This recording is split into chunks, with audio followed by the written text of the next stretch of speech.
She walked into the room expecting a routine massage session. Instead, she found herself behind a one-way mirror, watched by the most dangerous man in Seoul, a CEO who hadn't slept in 36 days. Jun Suk-han doesn't trust doctors, doesn't trust therapists, and certainly doesn't trust anyone who gets too close. But when Amara's touch finally gives him peace, he makes a decision that will change both their lives forever. What starts as professional boundaries quickly spirals into psychological warfare, where every session is a test, every silence is loaded, and trust becomes the most dangerous game of all. In a world where power is everything and vulnerability is fatal, can two people on opposite sides of control find something real? Or will paranoia destroy them both? This is a story about dominance, desperation, and the thin line between healing and breaking. Subscribe now and hit that notification bell because you won't want to miss a single twist in this dark psychological thriller. Drop a comment below. Would you risk everything for the truth? The elevator doors opened onto the 47th floor, and Amara immediately knew something was wrong. This wasn't the luxury spa the agency had described. The reception area was empty, sterile, more like a medical facility than a wellness center. Chrome and glass stretched in every direction, reflecting her confused expression back at her a dozen times. The silence pressed against her eardrums. Miss Chun! A woman in a severe black suit appeared from nowhere, her heels clicking against marble like gunshots. This way! Amara's fingers tightened around her massage table case. I was told this was a spa appointment. The woman didn't slow down. Your client prefers privacy.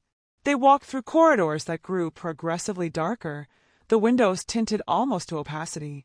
Amara's professional instincts warred with a growing sense of unease.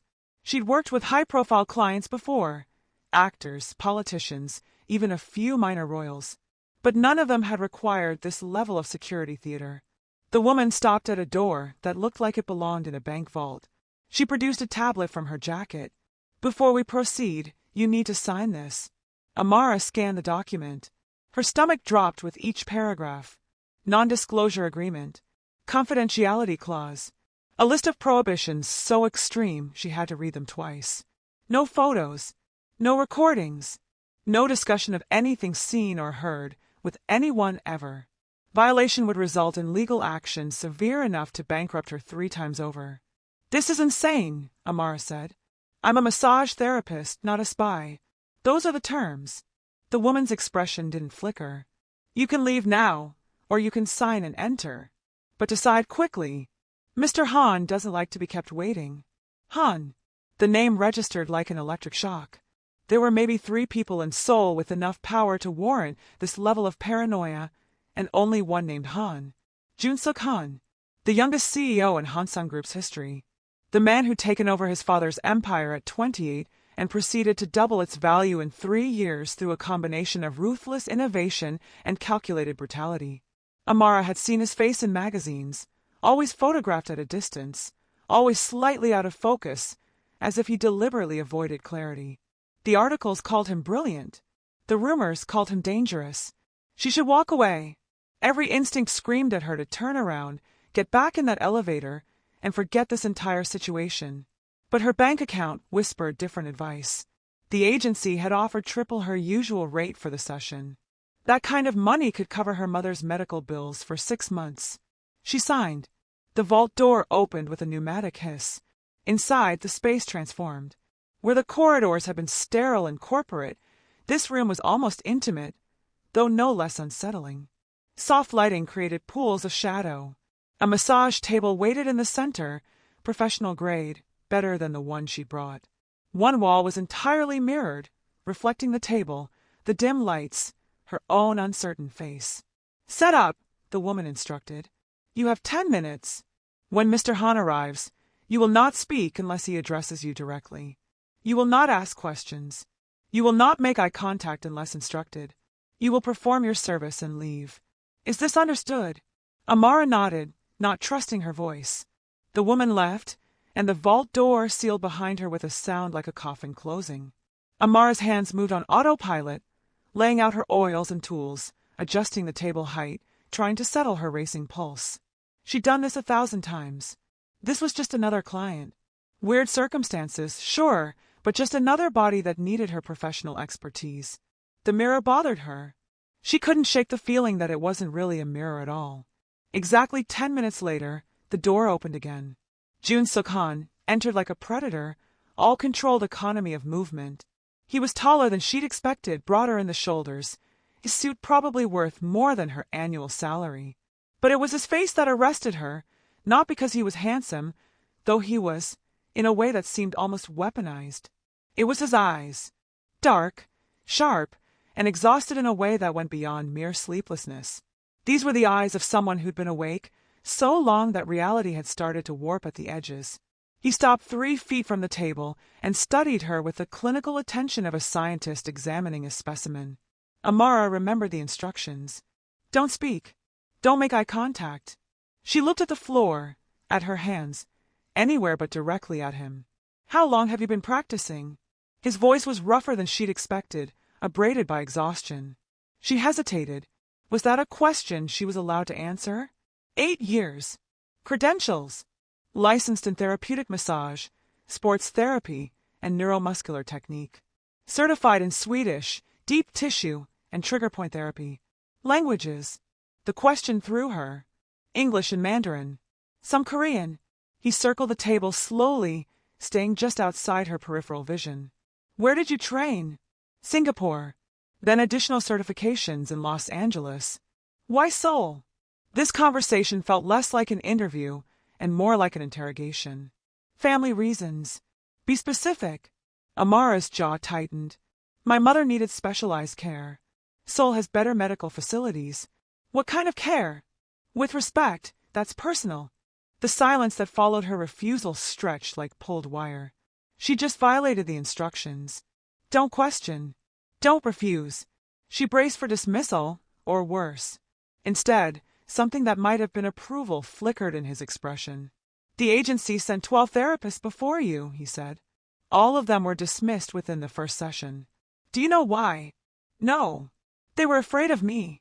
He moved closer, close enough that she could smell his cologne, something dark and expensive.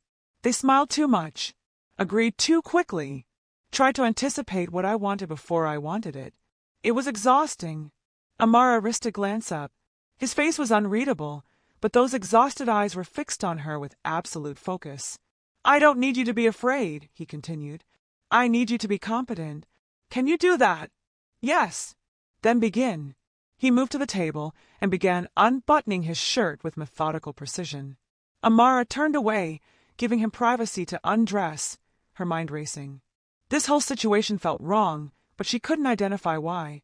The setup was paranoid, yes, but not unusual for extremely wealthy clients. His questions had been invasive, but again, powerful people often tested boundaries. It was the mirror that kept nagging at her. And the way he'd phrased that last statement. Not, give me a massage, but begin, as if this were the start of something far more complicated than a therapeutic session. When she turned back, he was face down on the table, a towel draped across his lower back. And every muscle in his body was rigid with tension. Amara warmed oil between her palms and placed her hands on his upper back. His entire body flinched. I'm going to start with light pressure, she said quietly, reverting to her professional script. If anything is uncomfortable, tell me. She worked methodically, starting with his shoulders. The tension there was extraordinary, muscles locked so tight they felt like carved wood. This wasn't the normal stress of a busy executive. This was the tension of someone who hadn't relaxed in weeks, maybe months. Someone whose body had forgotten how to let go. 5 minutes passed in silence. Then 10. Amara increased pressure gradually, following the knots along his spine, working through layers of resistance. His breathing remained shallow, controlled. You need to breathe, she said. Deep breath in through your nose, out through your mouth. No response. No change in breathing pattern. Mr. Han, if you don't breathe properly, your muscles won't release. I'm asking you to trust the process. Something shifted. His next breath came deeper, ragged at the edges. And with it, finally, some of the tension began to ease. Amara worked in silence for the next 30 minutes, following the patterns of stress through his body. Trapezius muscles like iron cables. Latissimus dorsi locked in permanent semi-contraction. His lower back was a disaster of compressed vertebrae and inflamed tissue. This was the body of someone carrying the weight of an empire with zero outlet for release. She found a particularly savage knot near his right scapula and worked it with steady pressure. His breathing hitched, then evened out. The knot began to dissolve under her fingers. "When did you last sleep more than 4 hours?" she asked, not really expecting an answer. 36 days ago." The admission shocked her into stillness. "That's not possible. I manage 3 to 4 hours per night. Less lately." "That's not sleep. That's passing out from exhaustion." She resumed her work, moving down his spine. "Your body is eating itself. You must know that. I've tried medication, meditation, hypnosis. Nothing works." "Why not?" The question hung in the air. Amara immediately regretted asking it. Too personal, too invasive, not her place. But he answered anyway. "Because the moment I close my eyes, I'm vulnerable. And vulnerable men in my position don't stay alive very long."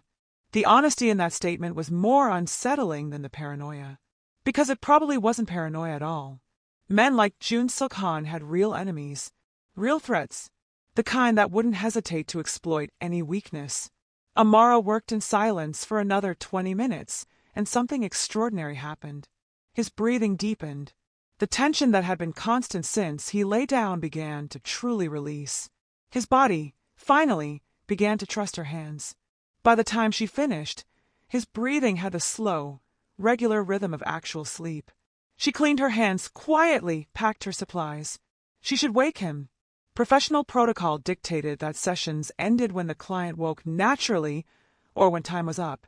But looking at his face, slack for the first time, the harsh line smoothed, she couldn't bring herself to disturb him.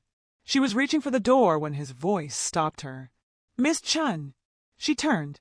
He hadn't moved, still face down on the table, but his eyes were open, watching her in the mirrored wall.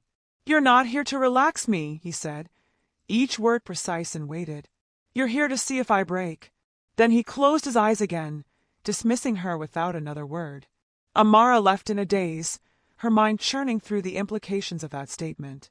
The woman in the black suit waited outside, holding an envelope. "Your payment. There will be another session tomorrow. Same time. I wasn't told this was a series. It is now." The envelope was thick with bills. Amara didn't count it until she was safely in a cab 6 blocks away. Triple rate as promised, and a note in precise handwriting. Bonus for exceeding expectations. Tomorrow, the real work begins. JH. She should refuse. Should tell the agency to find another therapist. This whole situation was a minefield of professional boundaries and personal danger. But her mother's medical bills were due in 3 days. And something in those exhausted eyes had hooked into her, dragging her curiosity towards something she knew she should leave alone. That night, she researched Jun Suk-han properly.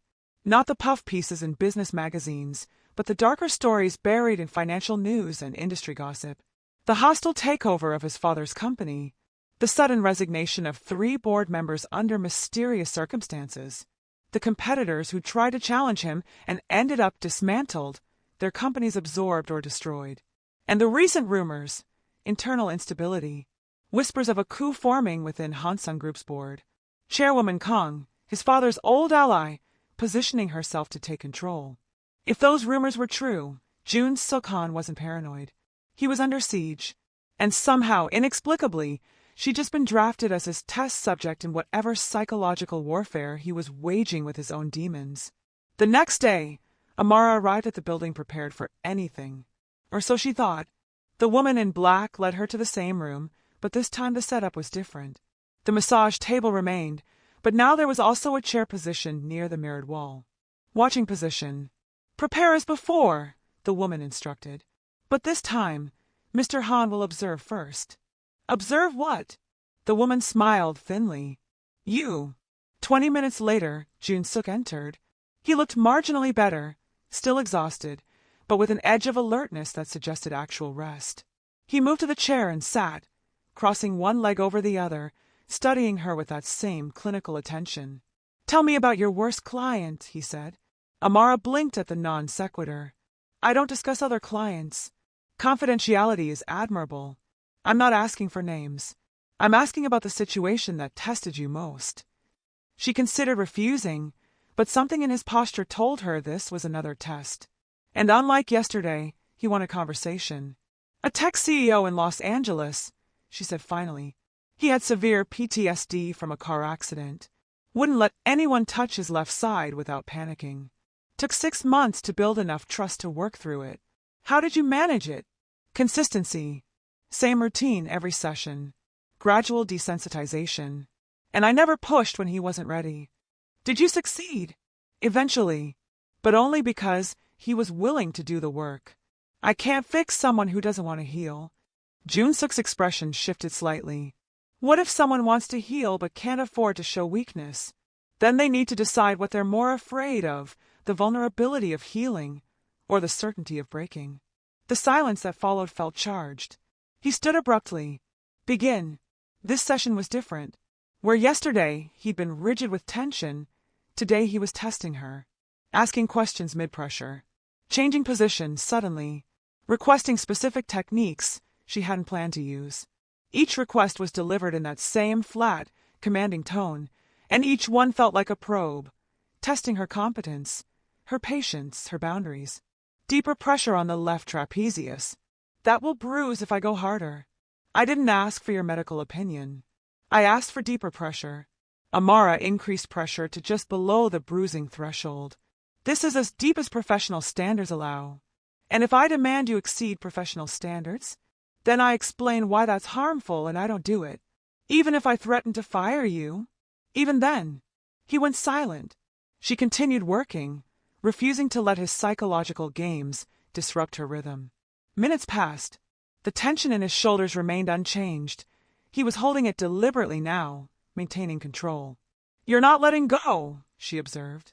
Maybe I don't want to. Then why am I here? Because I need to know if you can be trusted when I do let go. The honesty in that statement rocked her. This wasn't about massage therapy. It had never been about massage therapy. This was about something far more dangerous, the terrifying necessity of trust for a man who couldn't afford it. You can't test trust, Amara said quietly. Trust requires risk. Either you take it or you don't. Risk gets people killed. So does paranoia. His body finally released. Not all at once, but in stages, as if he were testing each layer of relaxation before allowing the next. By the time she finished, he was breathing deeply, genuinely at ease. This time when she finished, he sat up immediately, watching her with those sharp, exhausted eyes. Tomorrow, he said. Same time. How many more sessions? Until I decide we're done. He left without waiting for her response. The woman in black appeared with another envelope, thicker than yesterday. Over the next week, the sessions intensified. Each one brought new tests, new challenges. Sometimes he would watch her for 30 minutes before allowing her to begin. Sometimes he would change clothes in full view, watching her reaction in the mirror. Sometimes he would ask deeply personal questions and grade her answers like an exam. What do you fear most? Failure. Be specific. Failing to save someone I love. Has that happened? Not yet. But you expect it to. I'm prepared for the possibility. That's not the same thing. She also began to notice details that bothered her. The security that seemed excessive even for a CEO. The way staff members watched her with open suspicion. The fact that her phone signal died the moment she entered the building. And most disturbing, she was being followed. It started subtly. The same car appearing on her commute. The same person in the coffee shop near her apartment. She told herself she was being paranoid that Jun-suk's constant testing was making her imagine threats. Until the day she confronted him directly. You're having me surveilled, she said during the 4th session, abandoning professional distance. Why? He didn't even pretend to deny it. Because I need to know everything about you. You could just ask. People lie. So do surveillance reports. They show behavior, not intent. Intent can be inferred from behavior. Not reliably. He sat up on the table, fixing her with that intense stare. Your mother has stage 3 kidney disease. She's on the transplant list, but low priority due to her age. You send her 70% of your income. You work 60-hour weeks. You have no romantic relationships. No close friends. Your entire life is structured around her care. Amara felt ice slide down her spine. That wasn't information from casual surveillance. That was deep investigation. You visited her yesterday, he continued. Spent 3 hours at the hospital. Came here directly afterward. You were crying in the elevator before you entered the building. You composed yourself before the 47th floor. You're telling me this to intimidate me. I'm telling you this so you understand the stakes. I know everything about you, Miss Chun. Every vulnerability, every pressure point, every reason you need this job. Rage flared hot in her chest. Then you know you have me trapped. Yes. The casual admission was somehow worse than the invasion itself. What do you want from me? Your honesty. Your skill. Your discretion. You could have asked for those things. Would you have believed I needed them if I hadn't proven how much I'm risking by trusting you? The twisted logic actually made sense, which made her even angrier. This isn't trust. This is control. It's both. She should quit. Should walk out and never come back, no matter the financial consequences. But looking at his face, at the desperation hiding beneath the control, she understood something crucial. This wasn't really about her. This was about a man so isolated, so burdened, so unable to lower his guard that he'd had to engineer even basic human trust through psychological warfare. If I stay, she said carefully, we set boundaries. Real ones. You don't investigate my life further. You don't follow me. And you start being honest about what you actually need from these sessions. And if I refuse, then you'll never sleep properly again, because you'll never find another therapist willing to tolerate this level of manipulation. For the first time since they'd met, something like genuine surprise crossed his face. Then, impossibly, the corner of his mouth twitched upward. You just passed, he said. Passed what? The final test. Everyone else either submitted completely or ran away. You did neither. Amara felt exhausted suddenly, bone-deep tired. There shouldn't need to be tests. In my world, there's always tests. He lay back down. But you're right. No more surveillance. And I'll be honest. I don't need you to relax me, Miss Chun. I need you to prove that vulnerability won't destroy me. That admission, naked and raw, changed everything. She worked in silence, but something had shifted between them. The testing stopped. The psychological games paused. For the first time, he simply let her do her job. And when she finished, he was genuinely asleep. She left quietly, but at the door, she paused. Mr. Han. Thank you for being honest. Don't thank me yet. Honesty is the most dangerous thing I can give you. Those words would prove prophetic. The next week, everything escalated. Amara arrived for her session to find the woman in black looking agitated, the first crack in her professional mask. There's been a change, she said tersely. Mr. Han is requesting you remain on site between sessions. Excuse me. A suite has been prepared for you on the 45th floor. You'll stay here during your contracted period. I have a life outside this building. My mother will be cared for. Private nurses, best possible treatment. Mr. Han is covering all medical expenses. Amara felt the trap closing. Why? Security concerns. The board is watching him closely. He needs to know his immediate environment is controlled. I'm not a security asset. I'm a massage therapist. You're whatever Mr. Han needs you to be.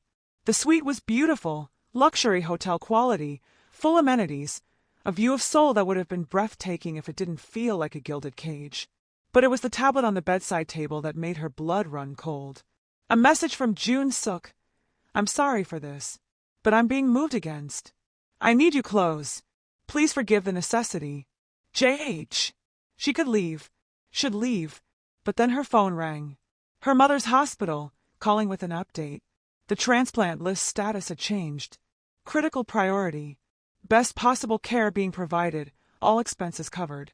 Jun Suk had weaponized her love, and the worst part was, she couldn't even hate him for it, because he'd been honest about the cost of his honesty. That evening, instead of their usual session, he summoned her to his office. The space was massive, intimidating, designed to impress and overwhelm. But Jun Suk looked smaller somehow, sitting behind his desk with papers scattered everywhere and exhaustion pulling at his face. You're angry, he said without preamble. I'm imprisoned. You're protected. Those aren't the same thing. In this situation, they are. He stood, moving to the window. There's going to be a board meeting in 3 days. Chairwoman Kong is making her move. She has votes lined up. If she succeeds, I'm out. And everyone associated with me becomes a target. I'm a massage therapist. I'm not associated with you politically. You think that matters? He turned, and for the first time, she saw genuine fear in his eyes. You know my vulnerabilities now. You know I sleep in your presence. That makes you valuable to my enemies. So this is protective custody. This is me keeping you alive. The sincerity in his voice made her believe him. And believing him made everything more complicated. Tell me what's really happening, she said. No more games. If I'm in danger, I deserve to know why. He studied her for a long moment, then nodded. My father built Hansung Group through ruthless expansion. Made a lot of enemies. Made more allies. When he died, the board expected someone they could control. Instead, they got me. And you don't take direction well. I take direction from the market. From data. Not from old men protecting outdated interests. He poured 2 glasses of whiskey, offered her one. She took it. Chairwoman Kong represents the old guard. She wants to reverse my decisions. Reinstate policies that prioritize stability over growth. That doesn't sound unreasonable. It is when stability means corruption. When growth means innovation that threatens their personal empires. He drank. She's been systematically turning board members against me. Spreading rumors about my mental state. My paranoia. My inability to work with others. Are the rumors entirely false? He laughed, harsh and genuine. No. Which is why they're effective. So what's your plan? Survive the board meeting. Prove I'm still competent to lead. Maintain control long enough to consolidate power. How do I fit into that? You're proof that I'm not as unstable as they claim. That I can form functional working relationships. That I'm managing my stress appropriately. Amara felt sick. You're using me as evidence of your mental health. I'm using you to stay alive. There's a difference. Not much of one. Maybe not. He moved closer. But I'm also being honest. You wanted honesty. This is what it looks like. Ugly. Strategic. Necessary. She should be furious. Instead, she felt oddly respected. He wasn't lying or manipulating. He was laying out the brutal reality of his situation and trusting her to understand. What happens after the board meeting? She asked. If I win, you're free to go. Bonus payment. Letter of recommendation. Your mother's care continues regardless. And if you lose, then we both have problems. The next 3 days were the strangest of Amara's life. She existed in a liminal space between employee and confidant, between prisoner and protected asset. Their sessions continued, but the dynamic had shifted. He talked more. About his father's legacy. About the impossible standards he was trying to meet. About the loneliness of power. And she found herself talking, too. About her mother's illness. About the guilt of never being able to do enough. About the fear of losing the only family she had left. They were becoming friends, she realized. Or something like friendship, filtered through the distorting lens of their circumstances. The night before the board meeting, he couldn't sleep at all. She found him in his office at 3 a.m., surrounded by financial reports and strategic documents. You should rest, she said. Can't. Too much to prepare. You've prepared enough. Now you're just feeding anxiety. He looked up at her with those exhausted eyes. What if I'm not enough? What if everything I've built falls apart tomorrow? The vulnerability in that question broke something in her chest. She crossed the room, placed her hands on his shoulders. Then you'll rebuild. That's what you do. You don't know that. I know you don't quit. You don't break. You might bend, but you don't break. His hands came up, covering hers. You sound very certain. I am certain. I've watched you face your fears every day for weeks. That takes more strength than most people have. Or more desperation. Strength and desperation aren't mutually exclusive. He turned, and suddenly they were too close, breathing the same air. The moment stretched, charged with something that had been building between them for weeks. Danger and attraction and recognition all tangled together. I should go, Amara said. Stay. It wasn't a command. It was a request. A plea. So she stayed, not as a therapist, but as someone who understood what it meant to carry impossible weight. They didn't touch beyond her hands on his shoulders, but they talked until dawn, honest and raw. No more tests or games. When morning came, he looked almost peaceful. "Thank you," he said. "For what?" "For not leaving when you should have." The board meeting was a massacre. Amara watched on closed-circuit feed from her suite, along with other key staff. Chairwoman Kong came prepared with evidence of Jun Suk's instability, canceled meetings, erratic behavior, unexplained expenses. She painted him as paranoid, unreliable, a threat to the company's future. But Jun Suk was ready.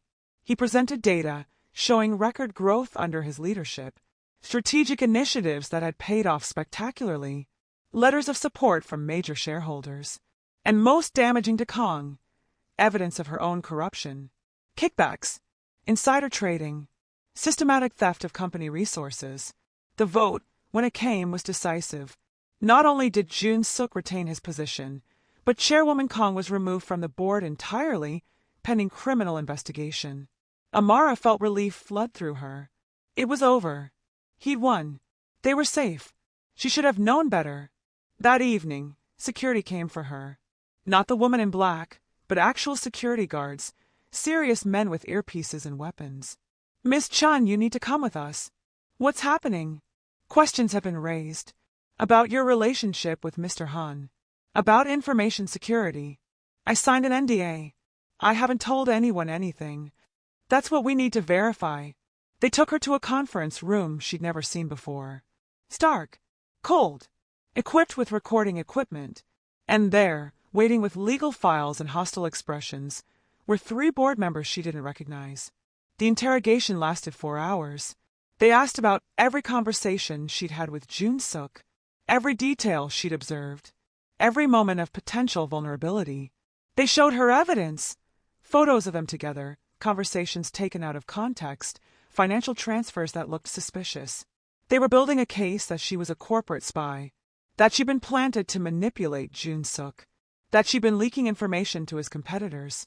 "This is insane," Amara said. "I'm a massage therapist. I don't know anything about corporate strategy. You know plenty about Mr. Han's personal vulnerabilities. That information is valuable. I haven't shared anything with anyone." Then explain these communications.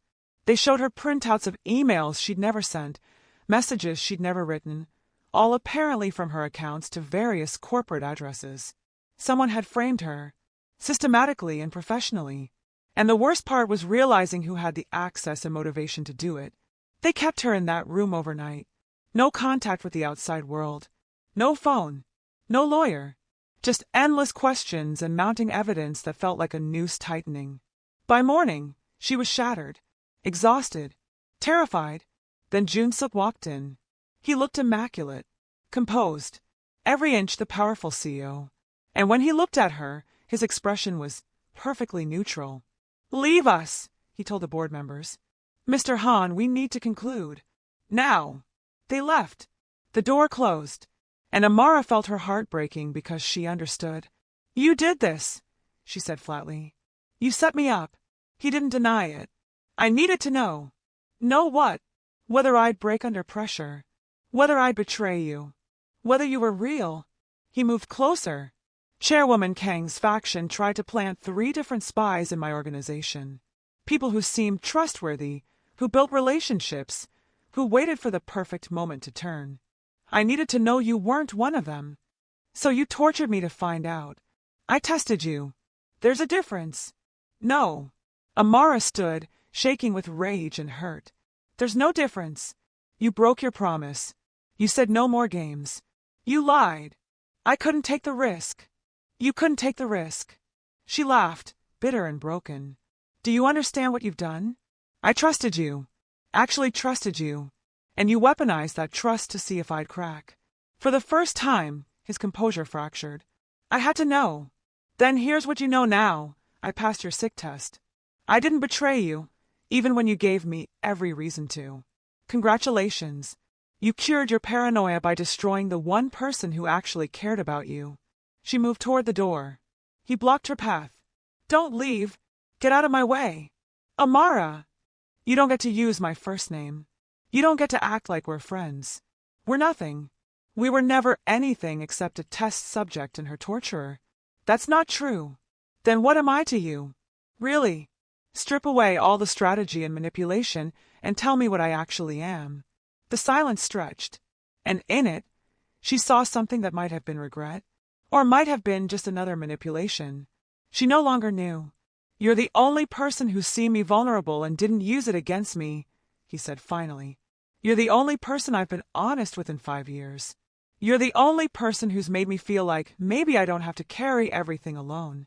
And you repaid that by having me detained and interrogated." Yes, at least he was still honest. Even now, even at the cost of everything, he wouldn't lie to her. "Let me go," she said quietly. He stepped aside. She walked to the door, then stopped. "You asked me once what I feared most. Failing to save someone I love. You want to know why? Because my father died while I was in school. He had a heart attack. I wasn't there. I couldn't help. I've spent every day since then trying to make sure I never fail anyone like that again." She turned to face him. "I could have saved you. From yourself, from your paranoia, from this prison you've built. But you wouldn't let me. You had to test and control and manipulate until there was nothing left to save.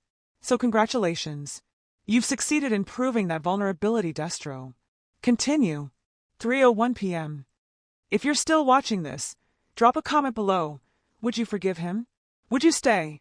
Because what happens next will change everything. The board cleared her of all charges that afternoon. Formal apology, full payment, a letter of recommendation, so glowing it would open doors anywhere in the world. Her mother's medical care would continue, paid in full for the next 5 years. And a personal note from Jun Suk. "I'm sorry. I wish I could be different. I wish I could trust without testing. But I am what I am. Thank you for showing me what I'm giving up. JH." She should have felt relief. Instead, she felt empty. Amara spent the next week with her mother, who was stable and improving. The transplant was scheduled. The prognosis was good. Everything she'd sacrificed for was finally happening. But every night, she thought about Jun Suk, about the exhaustion in his eyes, about the brief moments of genuine connection before he destroyed it all. She told herself she was better off, that he was toxic, that no amount of money or power or vulnerability could excuse what he'd done. She almost believed it. Then, 2 weeks after leaving, she received a call from the woman in black. "Miss Chun, Mr. Han is asking for you. Tell him no. He's in the hospital." Her heart stopped. What happened? He collapsed during a board meeting. Exhaustion-induced cardiac event. He's stable now, but he's not sleeping again. He's been asking for you. Find another therapist. He doesn't want another therapist. That's not my problem anymore. She hung up, tried to go back to her normal life, tried to forget, but 3 days later, she found herself back at that building, riding the elevator to the 47th floor. The woman in black met her with an expression that might have been respect. "He's in his office. I thought he was in the hospital. He checked himself out. Against medical advice. Of course he did." Jun Suk was at his desk, pale and drawn, and 4 still in his arm. He looked up when she entered, and something like hope flickered in his exhausted eyes. "You came," he said. "I'm here to tell you to go back to the hospital. I will. After we talk. There's nothing to talk about. There's everything to talk about." He stood, swayed slightly, caught himself. "You were right. About everything. I broke the one thing that could have saved me. I tested when I should have trusted. I destroyed something real because I couldn't believe it was real. I know. I can't promise I'll be better. I can't promise I won't make more mistakes. But I can promise I'll never manipulate you again. No more tests. No more games. Just honesty, even when it's ugly." Amara felt tears she'd been holding back for weeks finally break free. "You really hurt me. I know. And I'm sorry. Not strategically sorry. Actually sorry. So sorry I can't sleep because all I can think about is the look on your face when you realize what I'd done. That's not my problem to fix. I know that too." He moved closer, carefully. "I'm not asking you to fix me. I'm asking if you're willing to be in my life while I try to fix myself." "Why would I do that?" "Because I think we understand each other. I think we're both people carrying impossible weights. And maybe we're both tired of carrying them alone." She should say no, should walk away from this dangerous, damaged man and his world of manipulation and power games. Should protect herself from the inevitable pain of caring about someone who might destroy her again. But looking at him, at the genuine fear and hope and desperate honesty in his face, she understood something crucial. He wasn't asking her to save him. He was asking if she'd stand beside him while he tried to save himself. That was different. That was something she could maybe do. "If I stay," she said carefully, "things are different. You don't get to control me. You don't get to test me. You treat me like an equal, not an employee. Agreed? And we're honest. Always. Even when it's hard. Especially when it's hard. Agreed? And you go back to the hospital right now and get proper treatment. Agreed?" She studied him for a long moment.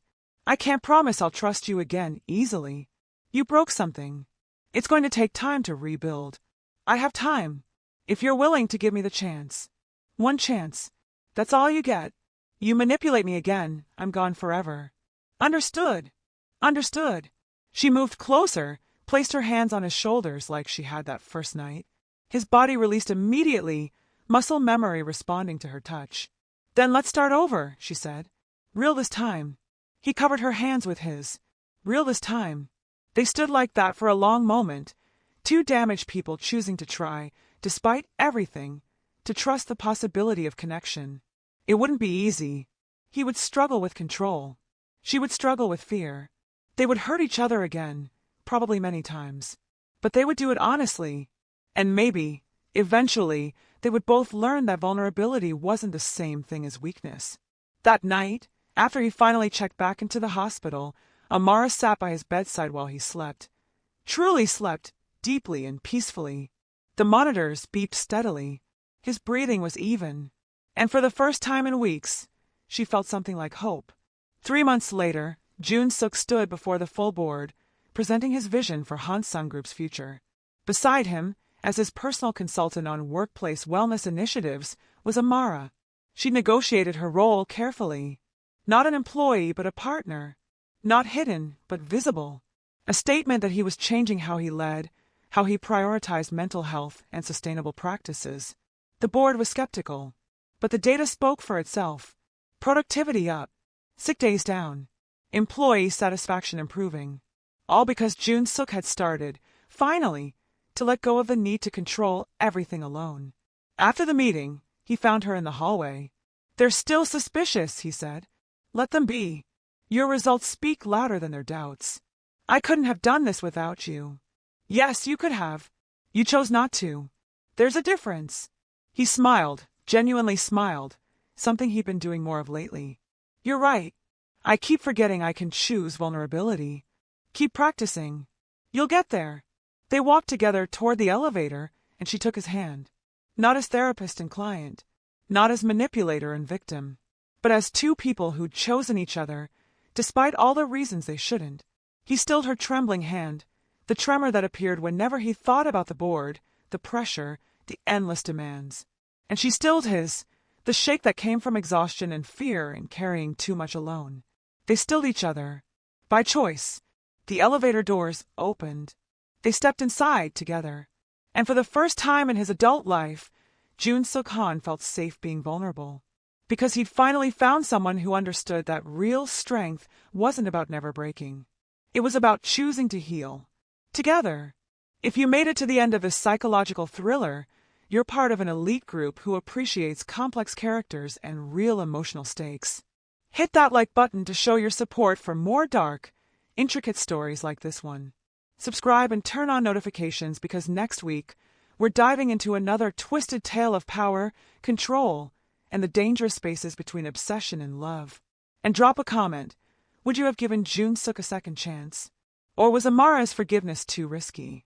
Your thoughts matter. Let's discuss below.